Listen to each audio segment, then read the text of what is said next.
The Mauryan Empire, India's first great dynasty. In the 4th century BCE, northern India was a land of many kingdoms, proud, powerful, but divided. The shadow of Alexander the Great had recently fallen over the northwest, and foreign armies had marched as far as the Indus. Amid this chaos rose a man whose vision would change India forever, Chandragupta Maurya. The rise of Chandragupta. Born around 340 BCE, Chandragupta was of humble origin, some say of royal lineage fallen on hard times, others that he came from a modest clan of warriors. His destiny changed when he met Chanakya, also known as Kautilya, a brilliant teacher and strategist from Takshashila. Outraged by the corruption and weakness of the Nanda dynasty that ruled Magadha, Chanakya saw in Chandragupta the spark of a conqueror, the man who could unite India under one banner. Together, they forged a plan. With strategy as their weapon and patience as their shield, Chandragupta built alliances, trained an army, and struck against the Nandas. Around 321 BCE, he seized the throne of Magadha, marking the birth of the Mauryan Empire. From his capital at Pataliputra, modern Patna, Chandragupta set out to create something no Indian ruler had done before, a vast, centralized empire. He conquered northern India, drove out Greek satraps left behind by Alexander, and even negotiated with Seleucus I Nicator, one of Alexander's generals. Their treaty not only defined borders but also sealed a remarkable exchange. Seleucus gave his daughter in marriage to Chandragupta, and in return received 500 war elephants, which later helped him win battles in the west. The Mauryan Empire now stretched from Afghanistan to Bengal, from the Himalayas to the Deccan Plateau, an empire of astonishing diversity and scale. The machinery of power. The Mauryan administration was one of the most sophisticated in the ancient world. Kautilya's Arthashastra laid out the blueprint, a detailed guide to governance, economics, espionage, and war. There were ministers for every affair: finance, defense, commerce, agriculture, and even secret intelligence. Chandragupta's rule was strict but effective. His officials collected taxes, maintained roads, and ensured order across the realm. The empire's economy thrived on trade. Goods like spices, textiles, and metals flowed across India and beyond, reaching Persia, Central Asia, and the Greek world. The Jain Emperor. Later in life, Chandragupta abdicated his throne in favor of his son Bindusara and embraced Jainism. Renouncing luxury and power, he journeyed south to Karnataka, where, according to Jain tradition, he fasted to death in meditation at Shravanabelagola, a symbol of spiritual liberation after a life of conquest. The Age of Bindusara. Bindusara, Chandragupta's son, continued his father's legacy. Greek accounts call him a Mithridates, meaning slayer of enemies. He maintained the empire's vast territories and expanded them into the Deccan, though the southern tip of India remained outside Mauryan control. His reign kept the machinery of the state strong, setting the stage for his son Ashoka, the greatest of the Mauryan kings. Ashoka the Great, from blood to dharma. When Ashoka came to power around 268 BCE, the empire was at its height. Yet his path to the throne was not peaceful. Legends say he fought his own brothers to claim it. Once emperor, Ashoka sought to expand his dominion even further. His armies marched south and east until they met fierce resistance in Kalinga, modern Odisha. The Battle of Kalinga changed everything. The slaughter was immense: thousands dead, families torn apart, cities burned. Standing amid the devastation, Ashoka felt the weight of his actions. He wrote later in his edicts, "What have I done?" The conqueror was transformed by remorse. Ashoka turned to Buddhism. He embraced the path of dharma, righteousness, compassion, and nonviolence. His empire, once built by the sword, would now be guided by moral law. He sent missions of peace across Asia, spreading Buddhist teachings to Sri Lanka, Central Asia, and beyond. Monasteries rose, roads were built, and hospitals for both people and animals were founded. The Edicts of Ashoka. Ashoka left behind one of history's most extraordinary records: rock and pillar edicts carved in stone across the subcontinent. Written in Prakrit, Greek, Aramaic, and Tamil, these messages proclaimed justice, kindness, and tolerance. They urged respect for all faiths, care for elders, and honesty in governance. One edict declared, "All men are my children." It was a vision of rule centuries ahead of its time, where power served compassion, not conquest. Ashoka's transformation made him a legend, not only in India but across Asia. His symbol of the Wheel of Dharma still turns at the center of the Indian flag, and his lion capital of Sarnath stands as India's national emblem. Under him, the Mauryan Empire reached its spiritual and political zenith, stretching from Afghanistan to the Bay of Bengal, from Nepal to the southern Deccan. The decline of Mauryan Empire. After Ashoka's death around 232 BCE, the empire began to weaken. Successors lacked his vision and authority. Provincial governors grew independent, foreign invasions returned, and the machinery of administration slowly unraveled. By 185 BC, the last Mauryan ruler, Brihadratha, was overthrown by his general Pushyamitra Shunga, bringing the dynasty to an end. But though the Mauryan Empire faded, its legacy endured in stone, in faith, and in the idea of a united India governed by law, morality, and order. It was the first great experiment in Indian unity, where kings ruled not just by might, but by dharma. From Chandragupta's ambition to Ashoka's enlightenment, the Mauryan Empire stood as a mirror of human destiny, the rise of power, the weight of conscience, and the timeless search for justice. It was not just an empire of land, it was an empire of ideas. And its echoes still shape the spirit of India today. 2,000 years ago, as the echoes of ancient empires faded, a new light began to rise across the Indian subcontinent.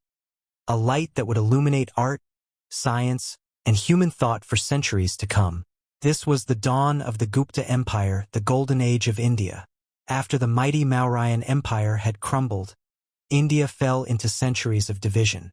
Small kingdoms rose and fell, and the unity of the land seemed lost. But around 320 CE, a ruler from Magadha, Chandragupta I, began to weave these fragments back together. He was not the Mauryan founder of the same name, but he shared his spirit. Through clever alliances and strategic marriages, Chandragupta I built the foundations of an empire that would soon dominate northern India. When he took the title Maharajadhiraja, King of Kings, a new era began. His son, Samudragupta, turned ambition into empire. Ancient inscriptions call him the Napoleon of India. He was a conqueror and a poet, fierce on the battlefield, graceful in verse.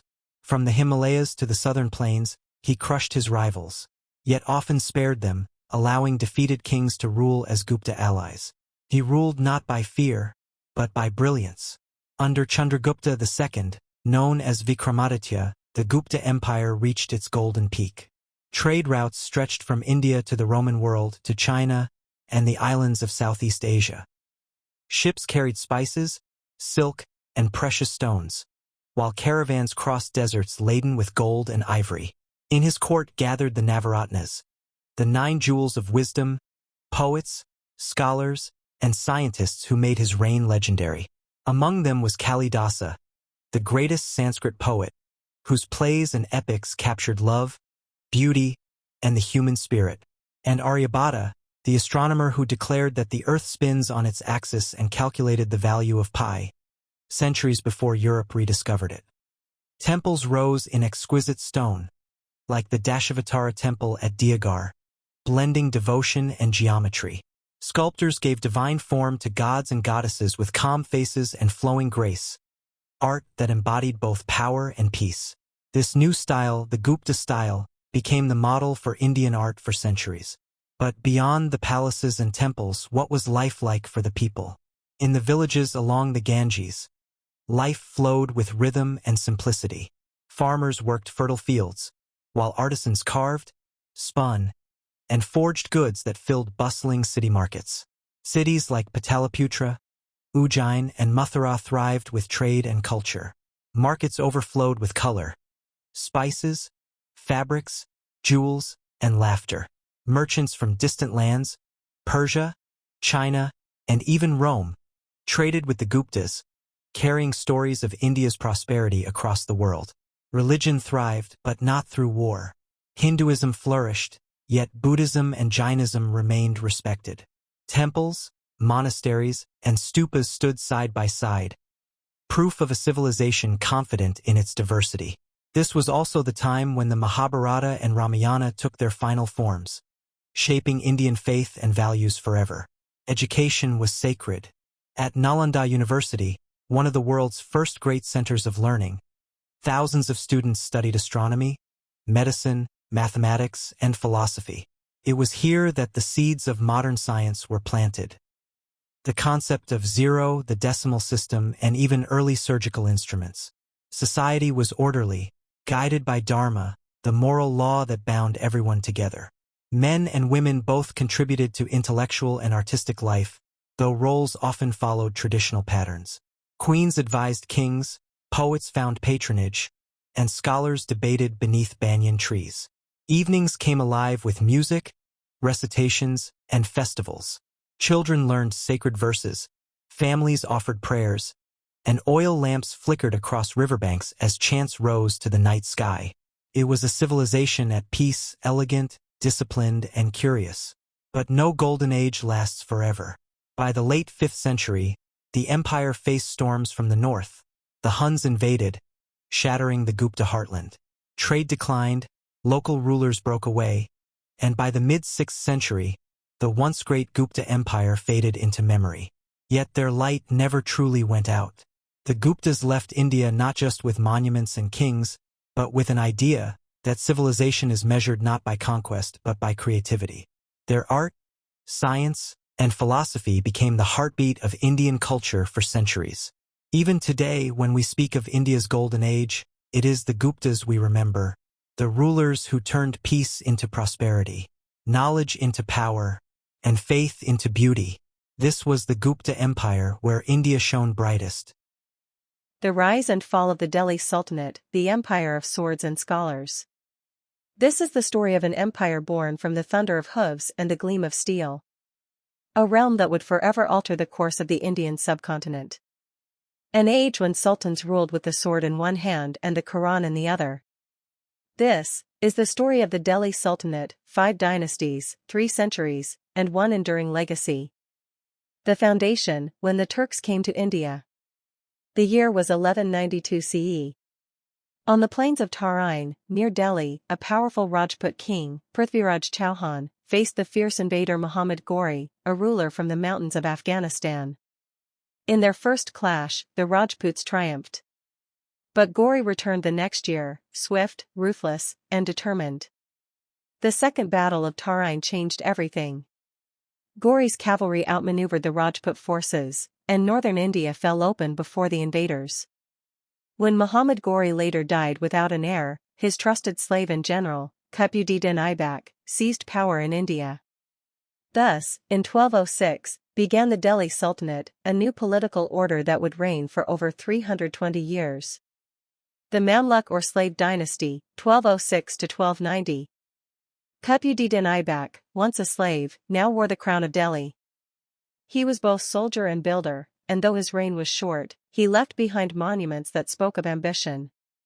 Most notably the Qutb Minar, rising proudly against the Delhi sky as a symbol of Islam's new foothold in India. After his death, his successor Iltutmish consolidated power.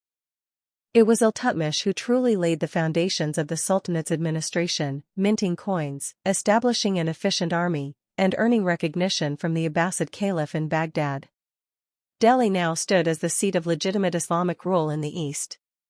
But perhaps the most remarkable figure of this dynasty came next.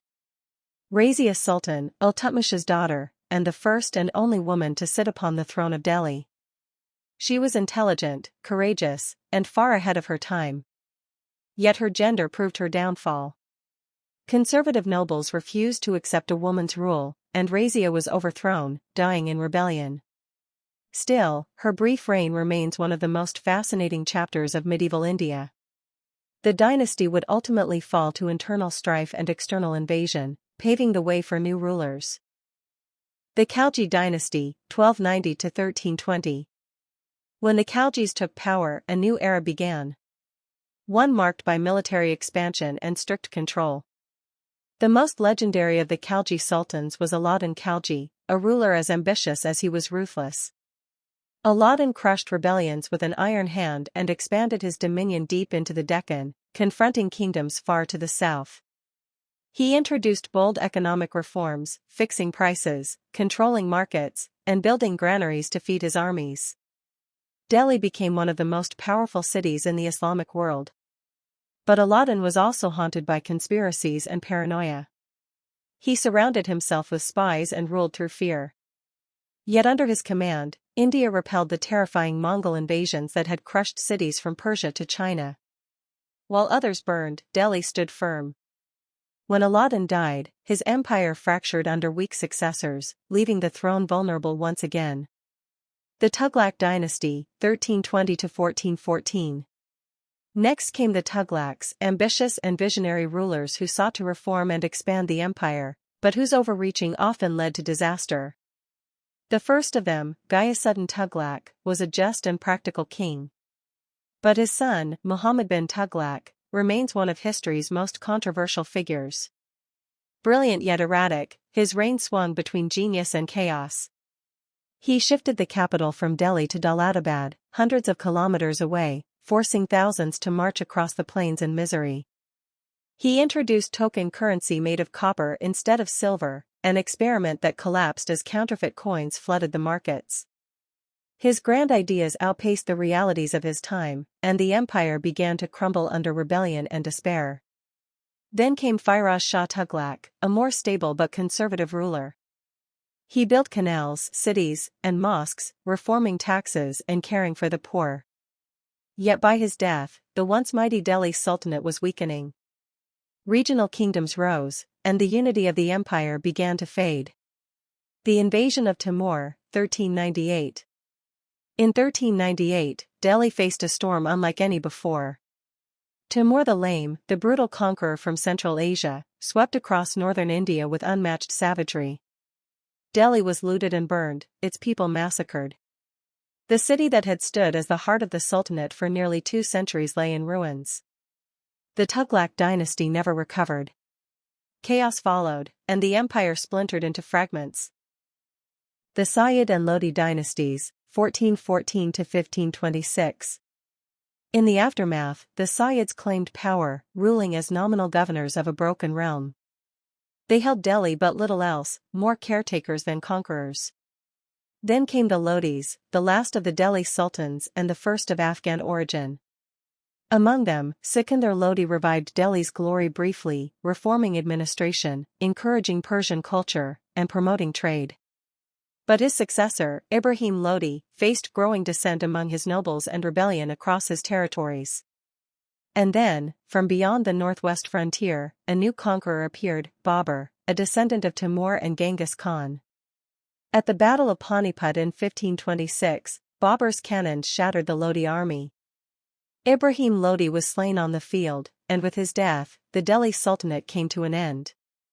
In its place rose a new empire, the Mughal Empire, destined to shape India for centuries to come. The legacy of the Delhi Sultanate. The Delhi Sultanate was more than a sequence of dynasties. It was a period of profound transformation. It introduced new systems of governance, new architecture, new language, and new faiths woven into the Indian fabric. Persian became the language of the court, Indo-Islamic architecture flourished, seen in the arches of the Qutb Minar, the domes of Tughlaqabad, and the mosques that still grace Delhi's skyline. Culturally, it was the crucible where Persian, Turkic, and Indian traditions fused, giving birth to Urdu, a language born of interaction between conqueror and conquered. The Sultanate also laid the foundations for centralized rule, efficient taxation, and vast trade networks that the Mughals would later perfect. Yet its legacy is not without blood and contradiction. For it was an empire of both scholars and swordsmen, of poets and plunderers, of progress and persecution. Its rise was glorious, its decline inevitable, but its impact, unforgettable. From slaves who became kings to empires that rose and fell upon the shifting sands of time. The Delhi Sultanate stands as a testament to how power, once seized by the sword, must still be tempered by wisdom. Its ruins still whisper the story of ambition, devotion, and destiny. The story of an empire that bridged worlds and shaped the soul of India. The Mughal Empire, the dynasty that crowned India with marble and fire. It began not in India, but far away, beyond the snow-capped mountains of Central Asia. A young prince named Zahir-ud-Din Muhammad Babur, descendant of 2 of the world's greatest conquerors, Genghis Khan on his mother's side and Timur, Tamerlane, on his father's, dreamed of empire. Yet when he looked around, he saw only loss. His ancestral lands in Samarkand were gone, his armies scattered, and his throne taken. But Babur was not a man to fade into exile. He turned his eyes south, to the fabled land of India, a place of unimaginable wealth, where the rivers sparkled with gold and ancient cities thrived beneath the sun. In 1526, the exiled prince crossed the Khyber Pass with barely 12,000 soldiers, facing the powerful Sultan Ibrahim Lodi and his army of 100,000 men. At Panipat, Babur unleashed something India had never seen before: field artillery and gunpowder warfare.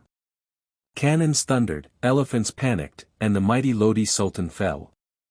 That battle marked the dawn of a new empire. The Mughal Empire, a dynasty that would shape India for the next 300 years. Babur, the exiled conqueror. Babur's victory at Panipat in 1526 was not just a conquest, it was the rebirth of an ancient dream. He founded his capital at Agra and wrote one of the most poetic memoirs in history, the Baburnama, filled with reflections on life, beauty, and nature. Yet Babur's time in India was short. He missed the gardens and cool valleys of his homeland. He once wrote that, "The air of Hindustan is not good, the mountains are far." But destiny had bound him to the plains of India. When he died in 1530, he left behind not only an empire, but a legacy of ambition and art that his descendants would expand beyond imagination. Humayun, the dreamer who lost and found a kingdom. Babur's son Humayun inherited the empire at only 22. But unlike his father, he was more of a scholar and dreamer than a warrior. The throne he inherited was fragile, divided by rivals, threatened by Afghan rebels, and shaken by internal strife. In 1540, Humayun was defeated by the Afghan leader Sher Shah Suri, and fled into exile in Persia. For 15 long years, he wandered the deserts, clinging to hope. But fate gave him one last chance. With Persian help, he reconquered Delhi in 1555, only to die a year later, after slipping on the stairs of his library while answering the call to prayer. It was a poetic end to a poetic ruler, and his death left behind a kingdom for his infant son, Akbar, to inherit. Akbar the Great, the emperor who built an idea. When Akbar took the throne in 1556, he was just 13. The empire was on the brink of collapse. But within 50 years, Akbar would turn it into the greatest power in the Indian subcontinent. Unlike his ancestors, Akbar was not content with conquest alone. He sought to unite his empire's many peoples, Hindus, Muslims, Rajputs, and Persians, under one crown. He abolished the jizya tax on non-Muslims, welcomed Hindu nobles into his court, and married Rajput princesses. In his new capital at Fatehpur Sikri, Akbar gathered scholars, poets, and philosophers of all faiths to debate religion and ethics. He envisioned a realm of tolerance and reason, a philosophy he called Din-i-Ilahi, the faith of God. But Akbar was also a military genius. He expanded his empire from Kabul to Bengal, from Kashmir to the Deccan. His administration became a model of efficiency, his army unmatched in discipline, his treasury overflowing. By the time he died in 1605, the Mughal Empire was a living symbol of unity, and Akbar himself had become one of the greatest rulers the world had ever known. 4. Jahangir, the connoisseur of beauty. Akbar's son Jahangir, whose name means, conqueror of the world, inherited not just an empire, but an era of peace and luxury. He was a lover of art, gardens, and the delicate pleasures of life. He filled his palaces with paintings, jeweled miniatures, and perfumed fountains. His memoirs, Tuzak-i-Jahangiri, reveal a man of deep curiosity and aesthetic refinement. Under Jahangir's rule, Mughal painting reached its golden age, blending Persian elegance with Indian vibrancy. His love for Nur Jahan, his intelligent and powerful queen, became legendary. She influenced court politics and even issued coins in her own name, a rare honor for a woman of her time. But Jahangir also faced rebellion, most notably from his own son Khurram, who would one day become Shah Jahan. When Jahangir died in 1627, the empire passed to a prince whose vision would immortalize the Mughals forever, not with blood, but with marble. Shah Jahan, the Emperor of Splendor. If Akbar built the empire, Shah Jahan perfected it. His reign, 1628 to 1658, is remembered as the golden age of Mughal architecture, a time when art and empire reached divine harmony. He built the Red Fort of Delhi, the Jama Masjid, and the breathtaking Peacock Throne, encrusted with rubies, emeralds, and diamonds, including the fabled Kohinoor. But above all, he built a monument to love. The Taj Mahal. When his beloved wife Mumtaz Mahal died in 1631 giving birth to their 14th child, Shah Jahan's heart was shattered. Out of his grief rose a wonder of the world, a mausoleum of white marble that seemed to capture both heaven and sorrow. 20,000 artisans toiled for over 20 years to bring his vision to life. The Taj Mahal became more than a tomb. It became a symbol of eternal devotion, an empire carved in love. Aurangzeb, the last of the great Mughals. Shah Jahan's son Aurangzeb seized the throne in a bloody war of succession, imprisoning his father in the fort of Agra, where the old emperor spent his last years gazing at the Taj Mahal across the Yamuna River. Aurangzeb ruled longer than any Mughal, nearly 50 years, and under him, the empire reached its greatest territorial extent, stretching from Afghanistan to the deep south of India. But his reign was also marked by religious conservatism and endless warfare. He reimposed the jizya tax, destroyed some temples, and faced continuous rebellions from Marathas, Sikhs, and Rajputs. The treasury emptied, armies grew weary, and the unity Akbar had built slowly unraveled. When Aurangzeb died in 1707, he left behind an empire vast, but fragile, cracked by its own weight. The fall of the Mughals and the fading glory. After Aurangzeb's death, the Mughal Empire began to crumble. Weak successors, palace intrigues, and constant invasions, first by the Persian Nadir Shah in 1739, then by Ahmad Shah Durrani, bled the empire dry. The once mighty Peacock Throne was carried away, Delhi was sacked, and the imperial aura faded. By the mid-18th century, the empire was little more than a memory.